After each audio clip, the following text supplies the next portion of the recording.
And we're back, folks. That was a long day. Actually, it's been like a week, but we're back. So, not too much has happened considering it's been about a week. But we'll talk about the the biggest moves and names that I saw. I don't have everything that happened. I don't think most people care about and the bench guys shuffling around. Some of them may end up becoming something. Not saying that they're not good players or they won't grow, but for our purposes, we're not going to be discussing them. All right, so the biggest moves, though, well, I got two here. So the first one is that the Spurs have extended Victor Wembanyama for about 5 years, $250 million. From what I understand, he took a slight pay cut potentially because I think if he hit some milestones, he could have received up to 200 million, but he didn't put that in his contract, so he saves the Spurs a little bit of money. Very altruistic to the mega corporation. Good for him. Okay, now the Cavaliers, they extend Donovan Mitchell because they had to. He's their best player. Um, they're kind of in a funny spot. The Cavs. It feels like they're kind of just treading on water at this point.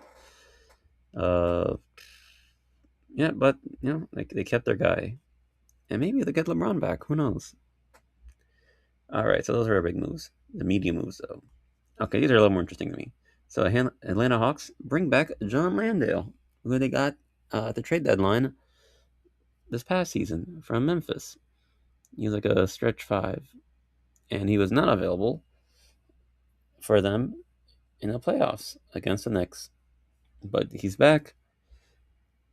So for a team that really need to address the center position, this will help them, I'm sure. Good for them.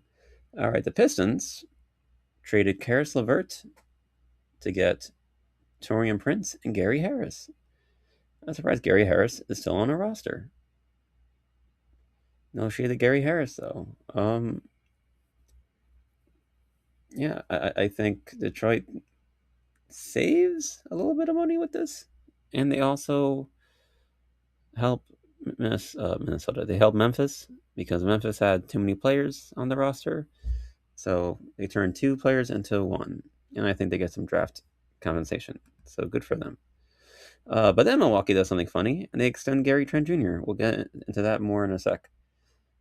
So they bring back Gary Trent Jr. The Grizzlies make use of an offer sheet, which has been hasn't been what do you call it? There haven't been too many of these past couple of seasons. There's not any like big noteworthy ones from what I can remember. And this wasn't even a big one. I think it was like 10 mil for 3 years, $30 million.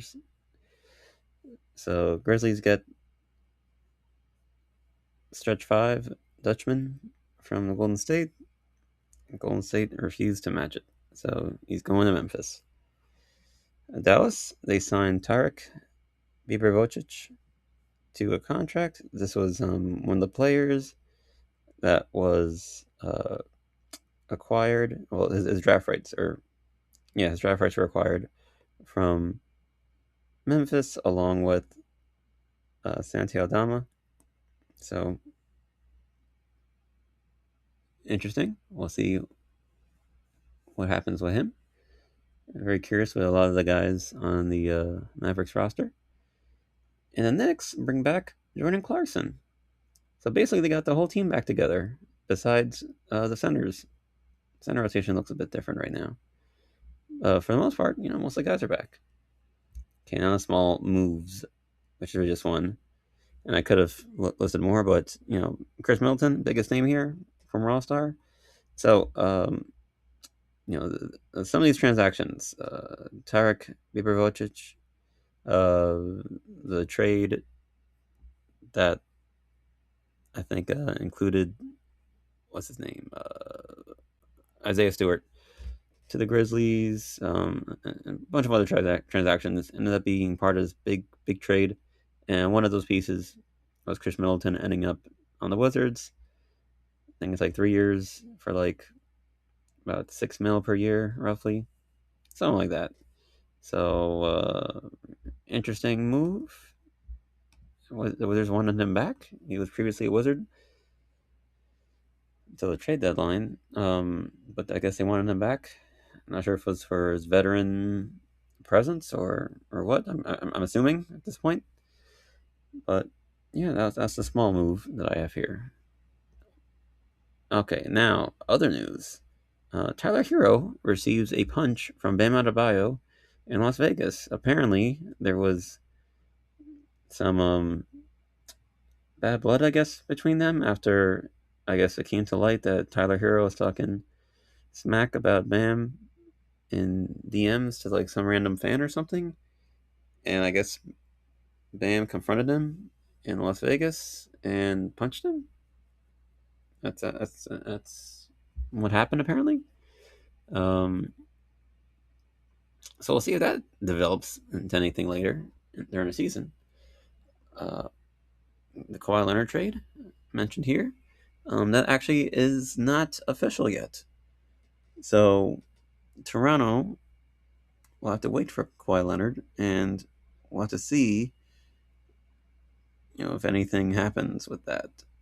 If I'm not sure if Toronto would be the one to have to pay the penalties or not if they trade. I don't know how it works, but someone's getting punished most likely. Not sure what the punishment is, but something's gonna happen. It's Kawhi Leonard. Honestly, I'm sure many Clippers fans appreciated having Kawhi in the team, but dang, it seemed like there was more trouble than it was worth. I didn't put it here, but another thing I want to say about Kawhi Leonard, not Kawhi Leonard, sorry, the Clippers, is they're trying to bring back Benedict Mathurin while also trying to get Peyton Watson from the Nuggets. So, yeah, they're trying to kind of do like a quick retooling, I guess. Not going to be contenders or anything, but they'll have a lot more young talent and things to look forward to. So good for them. All right, now this one's I think the most puzzling one. Gary Trent Jr. guys, the one I mentioned before, got 4 years, $64 million.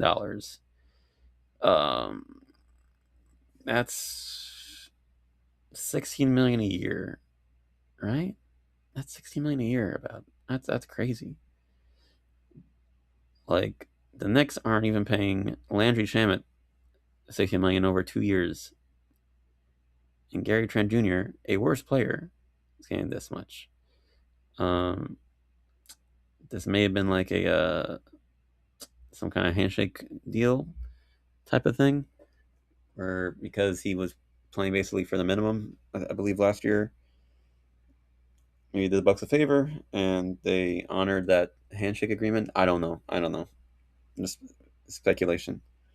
Maybe they think he's really worth 4 years, $64 million, even though he shot sub 40% from the field, and they got a bunch of other guards that look better. I don't understand. This may be something that they'll quickly regret. And lastly, Jonas Valanciunas got waived by the Denver Nuggets, so he may be on the move. I don't know if he's going to Europe, which he was, I think, up here there, sorry, which he was rumored to do, possibly doing last year, which ended up not happening. Of course, he signed with the Nuggets. The Knicks have expressed interest in him in the past. I don't know if they want him though at this current moment. Personally, if I'm the Knicks, no, thank you. As I said, he's in the past he is not a defensive center at all. Um, I'd rather have someone that's more, you know, of a rim protector, or at least not a liability on the defensive end. So I'm hoping that he doesn't become a Knick. But if he does, I'll have faith in the front office.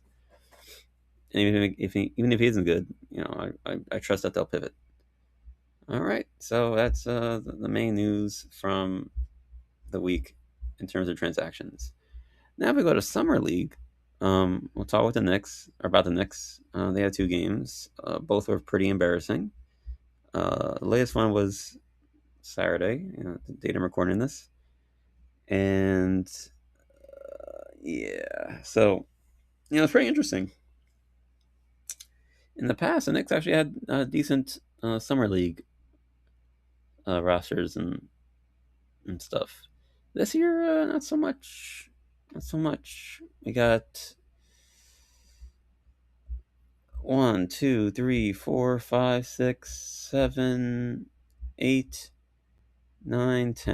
of the players that play today did not make a field goal, which is crazy. The most impressive players, which is not saying much, but the most impressive players were probably um, Tyler Nickel, one of our second round picks this year. Probably the most polished guy we got. 4 of 11 from three.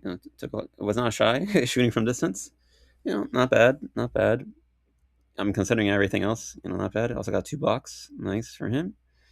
Dadier did some nice things. Kind of filled the stat sheet. Not always in good things. 3 turnovers, not great, but 2 steals, a block. 3 rebounds, not bad. 22 minutes. 1 of 6 from three. He was looking better in the Nets game.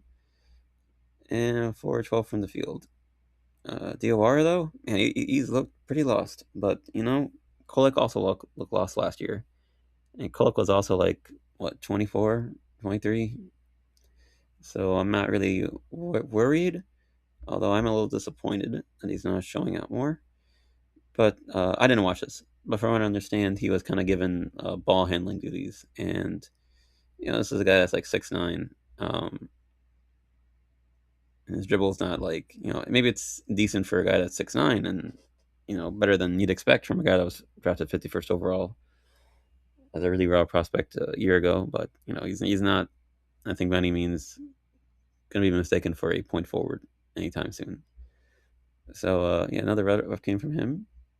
Dylan Jones, I guess, was the de facto point guard because he has like the most assists on the starting lineup, which, oh my god, altogether had a 7 assists. Wow. 2 turnovers, 1 block, 2 steals. You mean, not bad for Dylan Jones. I think Dylan Jones is like someone, kind of looks like a vibes guy. I feel like I don't know who Liam Robbins is. I don't know who this man is. I'm guessing it's a stretch five. He only took 2 shots, both from three, and he missed. Missed his one free throw. They're doing that thing where like the free throws count. They can take one free throw and it counts for like if it's 1 or 2 or 3, you just take one, which I don't really care for. Don't really think it speeds up the game that much. And also, I think it's removes some strategy and stuff. I don't really care for it. It's like the intentional walk thing they did in baseball, where you just say you're intentionally walking the guy. Didn't really care for that. Also, 5 turnovers. My God, man. 5 turnovers. 2 rebounds. He had 5 turnovers in 13 minutes. Man. But Jack Hale had his debut in Summer League. Not efficient, but was not afraid to shoot it. Made some threes. Missed more, of course, than he made. He had 5 rebounds. Pretty good for a 6'3" guy or so. 3 assists. Tied for the team lead. 2 steals. Only 1 turnover. 3-to-1 turnover ratio. Not bad. I wish I watched him. But from what I heard, the pace of the game didn't seem to be too much for him. And he took some difficult shots. You'd hope that that won't be a thing that he'll have to do for the next. Oh, excuse me. But yeah. Anyway, so Spurs won this game. This is their finals for now. Let's go to the last thing. So next, I mentioned that Clarkson resigned. So Same thing as almost the same contract as Andre Drummond. 1 year veteran minimum counts for it 2.45 mil. So I think we only need to sign one other person to a guaranteed contract for now. Right now, I'm hoping it's Sohan, and maybe bring back McCullough Jr. Though he's only in summer league, so I wonder if they just don't see anything with him, which be a little disappointing. But it is what it is. Oh, come on, he's gone. But yeah, so Knicks are mostly done. I think we'll see what happens with like another roster spot, but I don't expect any major moves besides maybe someone coming back. So yeah, that's pretty much it. I'm gonna look at Hoops rumors in case anything happened while I was talking. Wilson, a lot of the top guys that were drafted look good, so that's nice for them and their teams. Um, yeah, the top prospects in a pretty deep draft look pretty good. Yeah. Uh, Hornets executive explains the Lamelo trade. So whatever. John Morant's gonna start fresh. Good for him. Yeah, not really much else of note. So I think we'll end it here. Thank you so much for your time, attention, your like, your dislike, your comment, your subscription. And if anything happens, well, I'll probably talk about it. So thank you so much. Later.